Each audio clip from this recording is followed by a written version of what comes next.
cannot hesitate. We are athletes for Christ. What's going on, y'all? This is the AFC podcast. I have Anthony Herrera. How we doing, my brother? Doing all right? Yeah.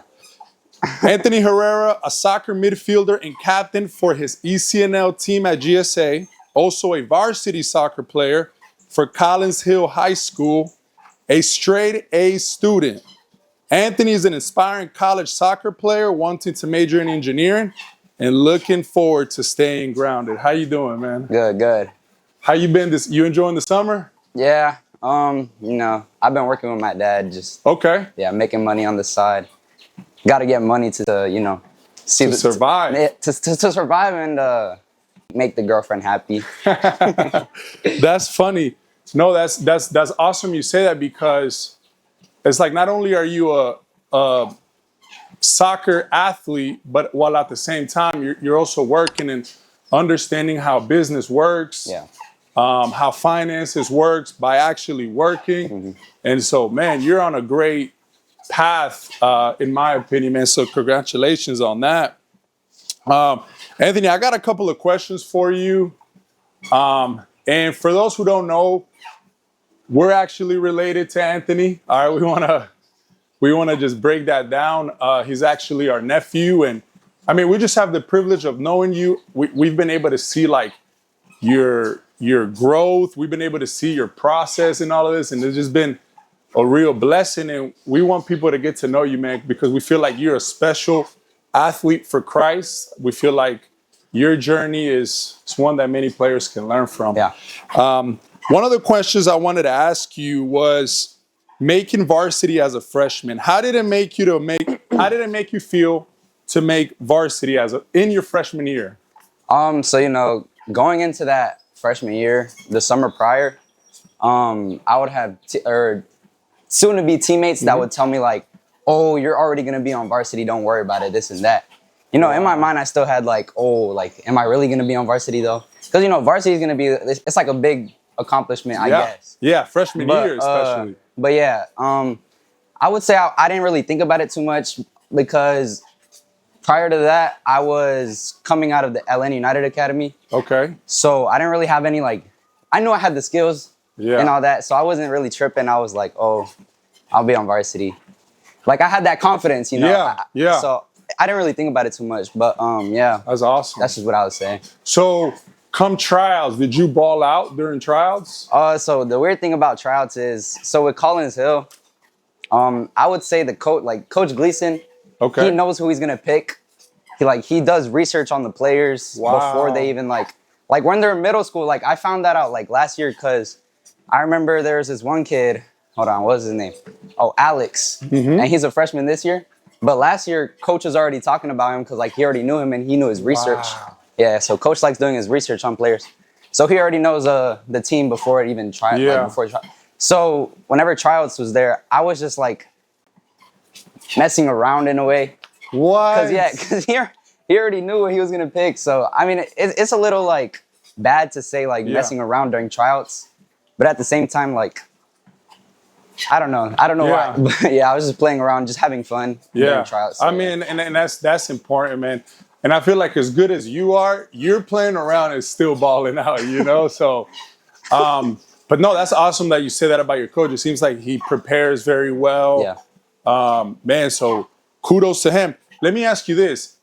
How much playing time did you get freshman year? So I got probably I actually have something in my notes that I was talking about, because I remember my freshman year, I knew I wasn't going to play that much, because there's seniors, there's juniors.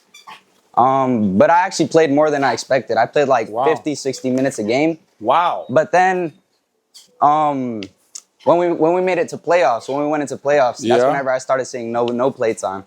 But I would say just sitting back on the bench, watching them play during playoffs, just set a foundation of okay, I could take a step back. My teammates got me. Yeah. Type of thing.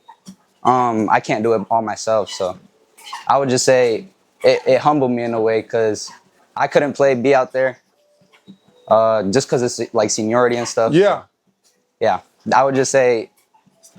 So it was a humbling experience in a way. Yeah, for sure. Wow. And that's good. Even as a freshman, So your expectations for your like high school career were high from the beginning. Yeah, yeah, yeah. That's awesome. And man. the crazy thing is though, our high school is like, in terms of soccer, it's like none other, because we have like our whole team is basically ECNO, which is like the top top league. Yeah. Well, like yeah. We could say that, right? Yeah. But there's another league, MLS Next. MLS Next. But they can't play high school. Oh, Yeah, they can't. I didn't know that. Yeah. But yeah, I would just say it was a really competitive area, especially because we were all playing at that high level. Yeah. So yeah, I wasn't really like mad at. You weren't like too upset. I understood. Yeah, I'm an understanding player. I'm very coachable. So Anthony, okay, so rejection is a big part of every athlete. For sure. Okay? For sure. This athletic journey can be cruel at times, because you could be the man at one point, and then the next time you're just there learning and watching, the other guys perform. Facts. So you mentioned that you were in Atlanta United, the academy for Atlanta United. I remember when you were playing for Atlanta United, we were all very excited. It was I'm sure it was a fun time for you and your family. In regards, so what year did that end? And when did it begin? Okay. So it began when I was 10. I was 10 playing up to U12. Okay. So wow. Yeah. So they had picked me up when I was 10, I was there until I was 14. I would just say the process though, like I've had to speak on it many times, and like, it's sad in a way, like, oh, I got cut from the like no one wants to get cut from a team for sure. Right. But I feel like God helped me, like he took that path away from me. Yeah. Cause he knew it would have like led me down a worse road, I guess. Okay. Cause I would say when I was at ATL, I was in a bad state mentally. Wow. Cause you're always doubting yourself. You're always like, oh, am I really a good player? Because I didn't really play too much. Okay. Oh, okay, wait. I played a lot my U13 year, or like the past 2 years before that, and then the U14 year, the year that I got cut. Okay. I had this one game, I remember. It was for Charlotte. Oh my! I played right wing. That's not my position. I played right wing. And yeah, it just it didn't go good. Well. It didn't go good at all. And then after that, I was done seeing the field. Yeah. So it's like a very tough process, but I feel like God got me out of that. Yeah. And that's whenever I went to GSA, and I went to California for nationals. Yeah. And like that was like the best soccer I've played in a minute, because I was in a better state mentally. Yeah. I was just like, oh, like I'm a good player. I wasn't really doubting myself. So, yeah, I would just say rejection like led me to being the player I am today. Like yeah, I would just wow. And it's like, I sometimes feel like, just from hearing you talk, it's almost like God lets you experience rejection early. You know what I'm saying? Because that was only going to build you more as a player in your mind, in your heart, like moving forward. You've already faced what that is. And I'm excited for the future, because we see it so much with different athletes, how at one point they are, they start out in these academies. The academy lets them go, and they come back around. You know what I'm saying? We see it so many times with professional athletes. Like young academy lets them go, and then they come back. And so I'm excited, man. We might have Atlanta United signing Anthony Herrera, man. No. You never know. Hey, if they're smart, they'll do that. Bro, so we obviously know your parents, but I want to hear from your side. I want to hear from your experience, man. Like, how has it been being raised in a Christian home, who loves sports? Yeah. What that experience has been like. And before you continue, or before you start, correct me if I'm wrong, your parents were already, like, they had given their lives to the Lord before you were born? Yeah, I think so, something like that. Okay, it was okay. Yeah. Or because right there? Yeah. Because if I'm not mistaken, like, you were like a baby, like in the church or something. Like, okay, So just speak on like what is it like growing up in a Christian home with those values? So growing up in a Christian home, people would assume that you have like that boring testimony, because like you're already born into that. So I would say like my boring testimony is like a blessing. Like I don't know if I'd want to like go through like what a lot of people have to go through with like drugs and all that. So I'm blessed to have like be born in that household with my parents. I would just say they set that foundation for me. And I just know what's right from wrong. So. At a very early age. It's almost like in my opinion, it like sets you up for success. Because you know what decisions to make, right? Like, you know what path to take. Could it be hard though? Because it's almost like you didn't even have a choice. Did that ever cross your mind? Nah, because like I know that God is Jesus is the only way. So like obviously they introduced me into it, right? Right. But with my own experiences, that's the only answer. Gotcha. Like that's the only answer to me. I don't look towards any other way. I just want that relationship with Him. And they, like I said, they set that foundation. That's good. That's good, man. Conversation. Just saying. Love it. I feel like when I see, and obviously, I want to ask you more questions, but like I feel like when Christian kids, have been brought up in the faith, like man, like it's almost like their path. They get to where God wants them to get to like a lot quicker. And one of the things that God wants them to get to, because I feel like not every athlete, like his only like goal should be to be a professional athlete. You get what I'm saying? But I do feel like growing up in these Christian homes does empower you more. And like you said, it just sets right from wrong from an early beginning, And then I think the weight of sin is real.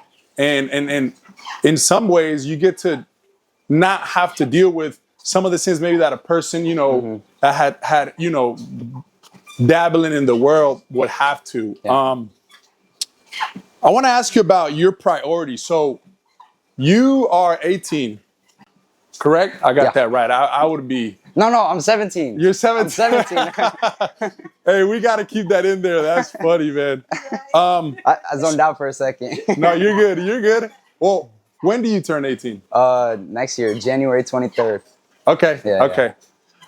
So how do you stay like focused on your priorities in regards to your walk with God at this age? Like what practical things help you? And obviously it looks different for everybody. What helps Anthony on a day-to-day basis? You're talking about like with my relationship with God? First with the relationship with God, Give me an example. Sure. So like how do you get in your word continuously? Like how like okay. Yeah. So I would say like I'm very lukewarm. Okay. I don't publicize my faith as much as I should. Yeah. But I don't like people know that I live a godly or not a godly. I live for Christ, Yeah. But I don't like publicize it, put it out there that much. Okay. So I would say I just pray every morning, every night. Okay. Just thanking God, giving me another day, Okay. Just those type so of just things. continuous communication. Yeah, I would say communication's because I don't really get into the word that much. Okay. I need to start. Okay. That's interesting. Huh? Cool that you said that. Oh, the lukewarm? Yeah, please. Right. So yeah, I would say that comes with that boring testimony. I feel like since I've just been raised into such a great home that that's the battle. Yeah, exactly. To seek God. Exactly, yeah. Like I haven't had like that really big hardship that I have to overcome with Christ. Like I feel like I can do it on myself, but obviously, I can't. So that's where I would say the lukewarmness comes from. Yeah, I just have to find a way to get out of that. Yeah. No, that's good. And we appreciate you being very honest. I feel like we can all struggle with a little bit of lukewarmness.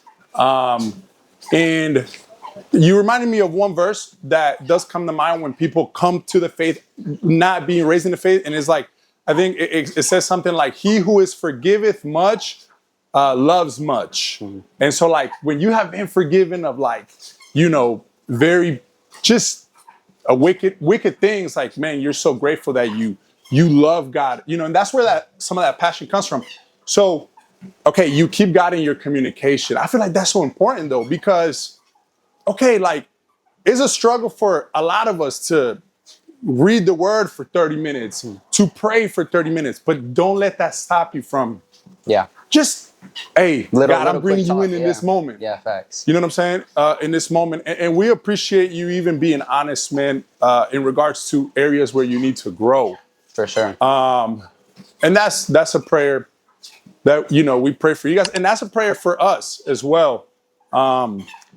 Okay, so you keep God in your mouth. You keep God in your conversations. Okay, now that we spoke about like how you keep your priorities in regards to the faith, like what about your other priorities? School. I mentioned that you're a straight A student. How do you keep those on check, and then also like your athletic life? What do you do on a regular basis? Like a regular high school day? Yeah. All right, I would say during club season. All right, hold on. Let me just talk about. You're good. You're good. Take it wherever you want. About academics first. I would say like I was just born with like the brains that God gave me. Yeah. I don't really like study or do this and that. I would say the only class I've ever studied for is this AP Physics class that I took. That was hard, but even. And you got a straight A on that. Yeah. Oh my gosh. With the 10 points. Okay. Because that was an AP class. Yeah. It still counts. Yeah, a little bit. That's crazy. But yeah, I would say just I'm not gonna lie, I don't even really pay attention in class. Wow. Yeah, I don't know how. The only two subjects that I'd say like I'm really good with is science and math. That's why I want to be an engineer. Okay. Yeah. That makes sense. Yeah. Man, that's awesome, and that is God given, man. I feel like a lot of other people like struggle for that B or I that know. C. Sometimes I'm like, I don't get how like people fail a class, because all you gotta do is really just turn in your work. All you gotta do is just say present. I'm right here. That's crazy. Yeah, I don't know. That's awesome, man. But yeah, and then going into my sports. Yeah. Wait, what was the question? Yeah. So how do you focus on? How do you what are your priorities in regards to that? Like. So with school. Yeah. So obviously school comes first for me, Okay. I want to get that good education first. Yeah. And then, soccer's like my second. Yeah. I would say I just, so I said I don't really like study and do all that. So I don't really have to focus on school after school as hours. Much. Yeah. Yeah. Unless I have like a project or something. And even when I do have a project, I just save it for the last night, like before it's due. That's when I do it. Yeah, I'm a really bad procrastinator. But yeah, that's crazy. So for soccer, how do you stay focused on soccer?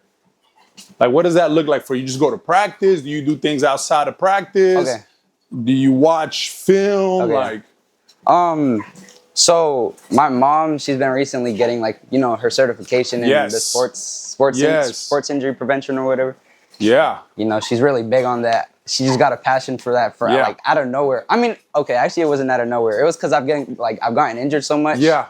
So she was like, I want the best for my son, Yes. So she got that, and then like recently, all I've been doing is that, and I haven't had any problems. So you've been working out. Yeah, I'll be working out. Yeah. I remember when we were at your house a couple of yeyears ago. I forget where we were just, and then you picked up a ball and you told your parents like, I'm gonna go practice. And I think it had to be around 6:00. But in that moment I was like, man, this guy is gonna go practice by himself. You know what I'm saying? And for those who play soccer, know that it is a lot easier, in my opinion, to go pick up a basketball and go shoot. Because you're shooting, you got to target, the ball's coming back to you.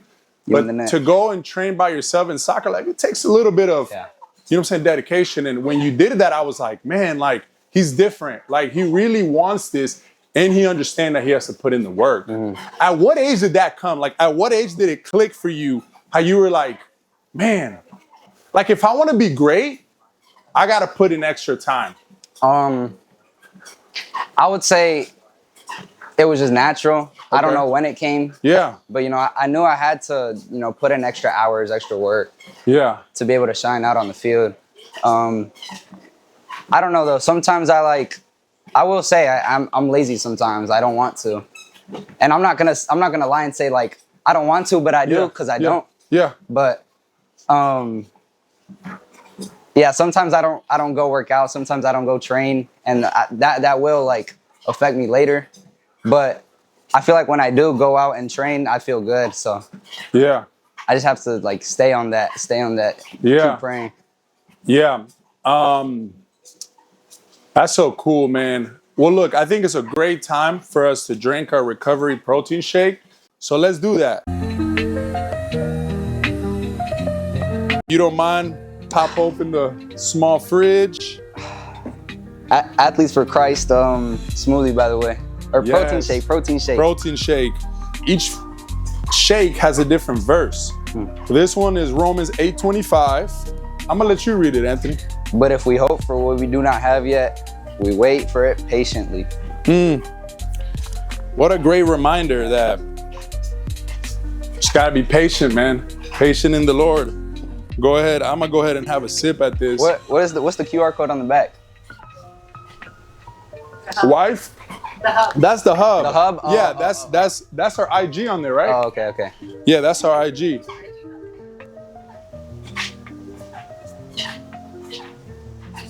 What you think? Hits? Yeah, I would say maybe some ice. Okay. To make it like, let it flow a little better. Yeah. That's good, yeah. Have you had any protein shake? It has good flavor though. Like, that's what I was gonna ask. Yeah. Nah, never that tasted like guajada. Nah. Anthony, I want to tap into your relationship, man. So who is the lady? Her name's Valeria. Okay. Yeah. We started talking back in like. Well, okay. It's you know it's complicated. It's a long relationships story. These days they so complicated. And you ain't got just share what you want to share. I do want to. We started talking back in like when was that? Maybe late November, early December type. Okay. We had our ups and downs during that. While we were getting to know each other. Yeah. We were also like talking to other people, seeing if we were really like feeling each other. Yeah. As you should. Yeah. And it just came to like a point where on Valentine's Day, like prior to that, I had asked her to be my Valentine, and she was like, yeah. She said yeah. And then we went out on Valentine's Day. It was a Friday, and we had digital day that day, so it was perfect. It was like, I could take her on a date, and I don't have school. Well, I did have school, but it was online, Yeah. So I finished my work that morning, picked her up. We went to eat crepes because that's her favorite. And then, I feel like that set the, what's that called? Like the stage for our relationship. Yeah. It went good. Oh, I can't lie though. I threw up. The crepes. No, I just threw up. All right. So, I hadn't met her dad ever before, right? Okay. And I was like nervous. I was like, dang, what am I gonna say to him? Oh. I walk up to the door, Boom, boom, boom. Yeah. I'm waiting. Nerve-wracking for sure. Like, Yeah. You just want to get past it. Like, yeah. And then her dad's like, so where are you taking her? I'm like, oh, we're going out to we're going out to eat. I'm stuttering. I'm nervous. Oh no. Yeah. And he was like, bueno, vienen a las una. And I was like, all right, I'll make sure that I have her here by 12. And then, it went good. I had her home in time. But on the date, I was just like, I think like the nerves were all like built up and everything from like before. Yeah.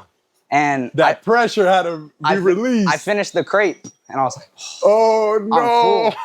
I'm full. We start talking, she's finishing eating. That's crazy. And I'm like, I start feeling it. I'm like, wait, no, this can't be happening right now. no. I drink water. I'm like, nah, this can't be happening. And then, you know, it comes up. I hold it in my mouth like that. Oh no. I hold it in my mouth like that. It was quick. And then I'm gonna go use the bathroom. Like I was like, I'm gonna go real quick. I go to the bathroom, Release. let it all out. I come back, I tell her, she just started laughing. But yeah, I just feel like it's cool now though. We've been dating for 2 months. That's exciting, man. Yeah. Okay. Do you feel like it's hard to honor God in a relationship as a young Christian man? I would say no, as long as they're equally yoked. Because I feel like, you know, she also grows up in a house where her parents are very big on God. So yeah, I would say it's not that hard as long as they're like on the same level. Page, as, same mentality. Because that's what it talks about in the Bible, you know, equally yoked. Yeah. So I wouldn't say it's hard, but it's also like, you know, we go on Bible study dates. Yeah. Like we do. Yeah. Oh, that's nice. Yeah. So yeah, we have helps. that foundation together. Wow. So yeah. And I'll say this, man, like, I feel like when your foundation is Christ and when you bring him in, like you guys are doing, it's like, bro, it's gonna hold steady, you know, it's gonna hold firm. And if this is the woman God has for you, and if you're the man God has for her, like, as long as you keep God in the relationship, like through the ups and downs, like you guys gonna be balanced, you know. Yeah. And that's out of a personal experience, bro. Anthony, what are some things that you're currently and the ones you want to be, that I paused because the ones you want to be open about, what are some things that you're currently praying for? Lukewarmness. That's literally it. That's my biggest problem, you know. Yeah. I'm just too mediocre in my faith. That's my biggest problem. Let me ask you this. Do you think, obviously you mentioned that you want to seek him more, you want to get in the word more. Do you think that not speaking out enough, and when I mean speaking, I mean like evangelizing, you know, starting conversations, do you think that doing that enough makes you lukewarm? No, I would say I feel like for me, that's like the highest step I could take. Okay. For me, maybe like getting out of the lukewarm. Yeah. It's just like starting to open up my With Bible. the basics. Yeah, something really small. Yeah, I would just say that. That's good. That's good because I feel like speaking out is more like the fruit of you putting in the work. You know what I'm saying? Mm-hmm. Do you think that Christian athletes need to be more vocal about their faith, or is it okay if they don't use their platform to always like glorify God and maybe do that more like from a personal, you know, standpoint, like, or do they need to use their platforms to give God glory? I would just say it's about the way that they do it, like why they're doing it, the real reasoning. The real reason. Yeah, I got you. The real reason why they're like publicizing their faith. Yeah. Because sometimes, you know, it can be real. You know, I'm not going to deny it. But sometimes, you know, some people just do it just because, you know, oh. It's trendy. Yeah, exactly. Like, oh, I want to just put my faith out there even though I'm not really like I said, like, if they're lukewarm, but they're saying like, oh, I'm this and that. Yeah. Are you really? No, that's good. What do you think about people that share their faith publicly and then like, you know, maybe in the game, just like fall short, you know? It's like, how do you think that makes them look? Like, is that okay? Because obviously they're still humans. They're still, you know. Wait, what do you mean fall short? Like, yeah. So sometimes like, I'm specifically thinking about athletes who give God glory, and I'm talking about professional athletes that give God glory, and then what you see on the court, what you see on the field, is like, that's not really Christ-like, you know. Yeah. And it's like repetitive things where you just like, man, like they give God glory, but they. You get where I'm going? Yeah, I see what you mean. I would say you have to turn into a different person on the field. You know, you just have to know that switch. There's a switch. I feel like, cause like all right, whenever we're in practice with my team, Yeah. you know, we can be all funny, all laughy, this and that before practice, but we know when there's that switch. Yeah. When there's that switch, yeah, we have to lock in. Yeah. You know, compete. I feel like the same thing could be applied to like, you have to know. Like, yeah, you can talk trash and all that during a game. Okay. But it gets to a point also, like, you gotta know how far you can go. I would just say that. I'm glad you went there because I always wonder that. Yeah, I don't. That's my way of looking at it. So there is some trash talk. There is some like competitiveness, but know your boundary. Exactly. Right? Yeah. That's just what I would say. Because I feel like adding that does fuel you more to play better. Because you're like, oh, like. I mean, the competitiveness in you just wakes up. Like. Yeah. Yeah.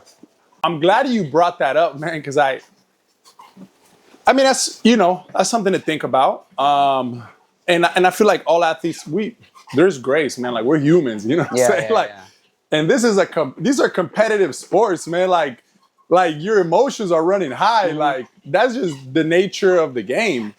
But then again, like you always want to wonder, like, how am I representing Christ? Yeah, exactly. You know, Anthony, how has college soccer recruitment, the whole process, been like for you?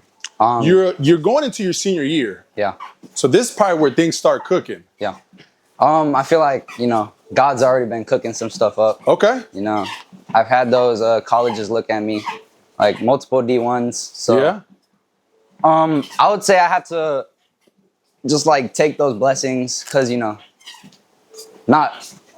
it's like a fact or something like that, like a stat that like 2% or like 1% of players go D1. Wow, that's small. It's something like that. I don't know. Yeah, I mean, it makes sense, bro. I feel like that's a saying that you hear from like growing up, you know, 1% of players make it. I don't know if it's true or not, but that's what I got in my head. So yeah, obviously it's like a really, really big opportunity. So I have to, you know, thank God for what he gave me. Yeah. But at the same time, you know, being a human, you want more. Yeah. You want more. You want that big school, that one that you want, the one that you've been dreaming of. And I would say I've been a little greedy with that. Okay. You know, I want that big school. Yeah. Like a top 10 school to reach out to me, talk to me, look at me.